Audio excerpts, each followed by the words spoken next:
Assalamualaikum warahmatullahi wabarakatuh. Welcome back to Profesor Era Channel, Kuila Belajar. Nah, jadi pada video kali ini Ibu akan menyampaikan materi IPA kelas 7 yaitu tentang ekosistem ya. Nah, jadi sebelum kita masuk ke videonya, jangan lupa untuk like, share, komen, dan subscribe video ini ya. Terima kasih. Nah, tujuan pembelajaran kita kali ini yaitu yang pertama, mengidentifikasi satuan-satuan ekosistem. Kemudian yang kedua yaitu mengidentifikasi komponen-komponen dari ekosistem. Ya. Apa itu ekosistem? Nah, ekosistem itu adalah kesatuan interaksi antara organisme dengan lingkungannya. Jadi contohnya nih, seperti di gambar ini dapat kita lihat. Di sini ada kelinci, ada serigala, ada anjing. Nah, kelinci ini tadi memakan rumput, dan kemudian pohon ini tumbuh di tanah, dan ada air, dan lalu kemudian anjing ini meminum air, dan lain sebagainya. Nah, interaksi antara organisme, di sini organisme ini contohnya seperti hewan-hewan ini ya, dan tumbuh-tumbuhan ini yang berinteraksi atau saling membutuhkan dengan lingkungannya. Contoh lingkungannya itu seperti air, tanah, udara, cahaya matahari, dan lain sebagainya. Interaksi itulah yang disebut dengan ekosistem. Jadi di ekosistem itu terjadi saling membutuhkan atau interaksi atau saling berhubungan antara organisme atau makhluk hidup dengan lingkungannya ya. Jadi kesatuan interaksi itulah yang disebut dengan ekosistem ya. Paham ya? Nah, selanjutnya satuan-satuan ekosistem. Apa saja sih satuan-satuan ekosistem itu? Jadi ekosistem itu satuan-satuannya yang pertama terdiri dari individu. Jadi yang paling kecil dari ekosistem itu penyusunnya ialah individu. Individu itu artinya adalah satu organisme atau satu makhluk hidup ya. Contohnya seekor ayam atau seekor kucing, atau di gambar ini contohnya seekor rusa, seekor gajah. Jadi individu itu adalah satu organisme itu sendiri. Jadi di contoh ini satu rusa ini adalah individu ya. Nah, selanjutnya, individu-individu ini tadi akan berkumpul dan kemudian akan membentuk yang namanya populasi. Jadi, populasi ini adalah sejumlah individu sejenis yang menetap di suatu daerah. Jadi, dia jenisnya harus sama ya. Contohnya di suatu daerah itu ada ayam, ayam A, ayam B, ayam C. Atau di gambar ini ada rusa A, rusa B, rusa C, dia berkumpul. Nah, itu akan membentuk suatu populasi ya. Lalu selanjutnya, populasi-populasi ini tadi akan berkumpul dan kemudian akan membentuk yang namanya komunitas ya. Jadi komunitas itu adalah seluruh populasi yang hidup bersama dalam suatu daerah ya. Jadi contohnya di sini ada populasi kelinci bergabung dengan populasi burung hantu, bergabung dengan populasi monyet. Nah, populasi-populasi ini bergabung akan membentuk suatu komunitas. Lalu selanjutnya, komunitas ini tadi dari antara hewan-hewan yang berkumpul ini, kemudian dia berinteraksi dengan lingkungannya, artinya dia meminum air di sungai, menghirup udara di situ. Lalu kemudian tumbuh-tumbuhannya itu tumbuh di tanahnya. Nah, berinteraksi antara organisme komunitas ini tadi dengan lingkungannya, maka akan membentuk suatu ekosistem ya.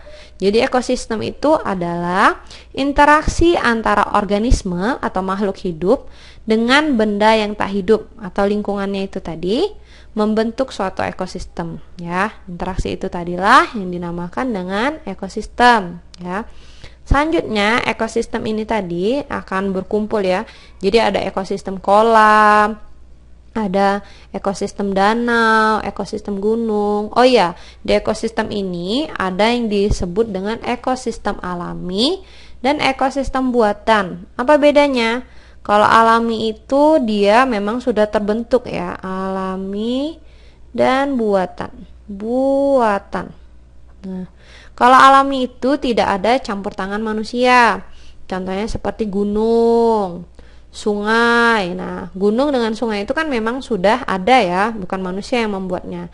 Atau ekosistem seperti contohnya ekosistem danau, tapi danau ada juga, atau laut ya. Nah, itu disebut dengan ekosistem alami.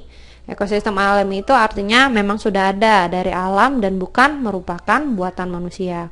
Dan selanjutnya ada yang dimaksud dengan ekosistem buatan. Apa contohnya dari ekosistem buatan itu? Contohnya seperti kolam. Kolam itu kan dibuat oleh manusia ya. Lalu ekosistem sawah. Nah, di sawah itu kan ada padi, ada belalang, ada tanah. Nah, itu buatan manusia. Jadi intinya ekosistem buatan itu adalah ekosistem yang dibuat oleh manusia ya. Sedangkan alami itu yang memang sudah ada dari alam. Nah, selanjutnya ekosistem ini tadi akan berkumpul dan akan membentuk suatu bioma. Jadi apa itu bioma? Bioma adalah kumpulan ekosistem yang ada di bumi. Jadi ekosistem-ekosistem tadi akan berkumpul dan akan membentuk bioma ya. Selanjutnya bioma ini tadi semua ekosistem yang disebut bioma ini tadi akan bergabung dengan atmosfer, lalu kemudian akan membentuk yang namanya biosfer. Jadi biosfer itu adalah lapisan permukaan bumi yang kita huni semuanya ini, dan atmosfer yang dihuni oleh seluruh makhluk hidup ya. Jadi itulah satuan-satuan dari ekosistem, dimulai dari yang paling kecil yaitu individu sampai yang paling besar yaitu biosfer ya. Jadi susunnya itu individu, kemudian populasi, kemudian komunitas, lalu ekosistem, lalu membentuk bioma, dan terakhir membentuk biosfer ya. Paham ya? Nah, selanjutnya yaitu komponen-komponen penyusun ekosistem. Nah, jadi komponen-komponen penyusun ekosistem ini terbagi dua. Yang pertama yaitu komponen biotik, dan yang kedua yaitu komponen abiotik. Apa bedanya? Nah, komponen biotik ini berasal dari kata bio. Yang bio itu artinya adalah hidup. Nah, jadi biotik ini artinya komponen yang hidup atau komponen yang terdiri dari makhluk hidup. Contohnya seperti apa saja? Nah, nanti kita jelaskan lagi ya. Dan selanjutnya komponen abiotik. Abiotik ini dari kata a yang artinya tidak, dan kemudian bio yang artinya hidup. Jadi komponen abiotik itu artinya komponen yang tidak hidup atau komponen yang terdiri dari makhluk yang tidak hidup. Ya, sampai sini paham ya? Contohnya seperti apa? Nah, contohnya yaitu untuk komponen abiotik atau komponen tidak hidup seperti air ya. Nah, air ini sangat dibutuhkan oleh makhluk hidup karena hampir 85% penyusun tubuh makhluk hidup itu adalah air ya. Jadi air ini selain mengandung mineral dan lain sebagainya, itu juga berperan penting bagi tubuh kita. Contohnya sebagai pelarut, lalu untuk mengatur suhu dan reaksi metabolisme ya. Jadi intinya air itu sangat penting bagi kita. Dan untuk kita sehari-hari, contohnya air itu digunakan untuk mandi, menyuci, memasak. Jadi air merupakan komponen yang sangat penting ya. Selanjutnya komponen yang tak hidup kedua yaitu tanah ya. Tanah nih, kalian pernah lihat tanah kan? Nah, pernah ya. Jadi tanah ini juga merupakan komponen makhluk tak hidup yang sangat penting sekali. Kenapa? Nah, coba kalian bayangkan kalau nggak ada tanah gimana? Nggak ada bisa tumbuh-tumbuhan hidup ya. Karena tumbuh-tumbuhan itu hidupnya di tanah. Selain itu juga seperti kita bisa jalan di atas tanah, bisa membangun rumah di atas tanah, dan lain sebagainya ya. Jadi tanah itu juga merupakan komponen abiotik atau komponen tak hidup. Selanjutnya yaitu panas atau sinar matahari ya, di sini maksudnya ya. Sinar matahari ini juga merupakan salah satu komponen yang tak hidup. Nah, jadi sinar matahari ini juga merupakan salah satu komponen yang paling penting bagi manusia. Itu contohnya untuk menjemur pakaian, menjemur padi, dan lain sebagainya. Bayangkan ya kalau nggak ada sinar matahari atau nggak ada panas, pasti bumi ini akan menjadi sangat dingin ya. Nah, selain itu apalagi peran penting dari sinar matahari atau panas ini? Ada yang tahu? Jadi bagi tumbuh-tumbuhan, sinar matahari ini berperan sangat penting sekali. Kenapa? Karena tumbuh-tumbuhan itu dapat menghasilkan makanannya sendiri dibantu oleh sinar matahari. Nah, prosesnya itu disebut fotosintesis ya. Jadi proses tumbuh-tumbuhan untuk membuat makanannya sendiri itu disebut dengan fotosintesis ya. Nah, selanjutnya yaitu ini gambar apa ya? Gambar angin atau udara ya. Nah, udara ini apa fungsinya? Apa sih fungsi dari udara bagi kita? Jadi, udara ini merupakan faktor yang juga sangat penting ya. Udara ini terdiri dari beberapa bagian, yaitu contohnya kelembapan udara, suhunya, curah hujan, dan kandungan udaranya. Jadi kita sebagai manusia dan semua makhluk hidup lainnya pasti membutuhkan udara untuk apa yo? Untuk bernafas ya. Jadi kita bisa beraktivitas dan lain sebagainya itu karena kita bisa bernafas. Bayangkan kalau nggak ada udara lagi. Nah, kalau contohnya kalian lagi rame atau sesak nafas, nah pasti itu nggak nyaman ya. Nah, seperti itulah. Maka dari itu udara juga merupakan faktor atau komponen yang sangat penting bagi kehidupan. Ya. Selanjutnya yaitu komponen biotik atau komponen yang hidup atau komponen yang merupakan mencakup semua makhluk hidup. Itu terdiri dari apa? Yang pertama yaitu produsen atau autotrof ya. Nah, apa itu produsen? Produsen itu artinya organisme atau makhluk hidup yang mampu menghasilkan zat makanan organik dari zat anorganik atau dia mampu menghasilkan makanannya sendiri ya. Nah, produsen ini juga disebut dengan organisme autotrof ya, karena dia mampu menghasilkan zat makanannya itu dari senyawa anorganik dan diubah menjadi zat organik. Contohnya apa? Contohnya semua tumbuh-tumbuhan ya. Jadi tumbuh-tumbuhan ini dia memproses sendiri makanannya itu. Nah, proses pembentukan makanannya itulah yang disebut dengan proses fotosintesis ya. Jadi, tumbuhan hijau ini akan memanfaatkan sinar matahari tadi untuk mengubah karbon dioksida dan air menjadi karbohidrat ya, yang nanti akan kita jelaskan selanjutnya. Nah, proses inilah yang tadi Ibu sebutkan yang merupakan proses fotosintesis. Selanjutnya, selain produsen, di komponen biotik juga ada yang disebut dengan konsumen atau organisme heterotrof. Konsumen itu adalah organisme atau makhluk hidup yang memakan organisme lainnya. Jadi kita nggak bisa menghasilkan makanan sendiri ya.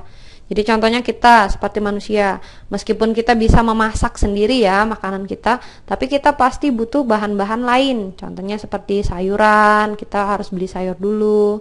Ayam, kita mau makan ayam kita harus beli ayam dulu. Nah, jadi kita memakan organisme lainnya, atau kita nggak bisa membuat makanan sendiri ya. Jadi itulah yang dimaksud dengan konsumen. Nah, konsumen ini tadi atau organisme heterotrof ini tadi terbagi juga menjadi apa ya? Menjadi herbivora.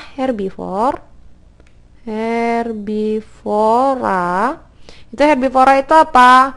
Pemakan tumbuh-tumbuhan ya. Nah, jadi itu merupakan organisme yang memakan tumbuhan. Nah, atau yang kedua yaitu karnivora. Karnivora itu apa? Karnivora itu merupakan organisme atau makhluk hidup yang memakan hewan ya, atau pemakan daging. Oh iya, untuk herbivora contohnya apa yo? Contohnya seperti kambing, lalu kemudian sapi, itu merupakan herbivora ya. Kalau karnivora itu contohnya seperti apa? Seperti singa, jadi pemakan hewan ya. Hewan seperti singa, kucing, dan lain-lain ya. Lalu selanjutnya ada yang disebut dengan omnivora.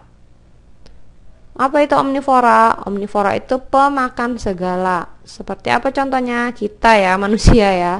Semua dimakan. Nah, pangsit dimakan, bakso dimakan, nasi goreng dimakan, semua dimakan.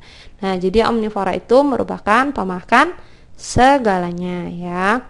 Dan selanjutnya juga ada detritivora. Apa itu detritivora?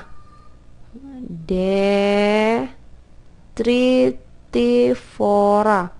Itu artinya organisme yang memakan sisa organisme lain yang telah mati. Jadi dia memakan hewan yang telah mati atau memakan bangkai. Seram ya. Contohnya apa? Contohnya seperti cacing tanah, rayap. Jadi dia memakan makanan hewan telah mati ya.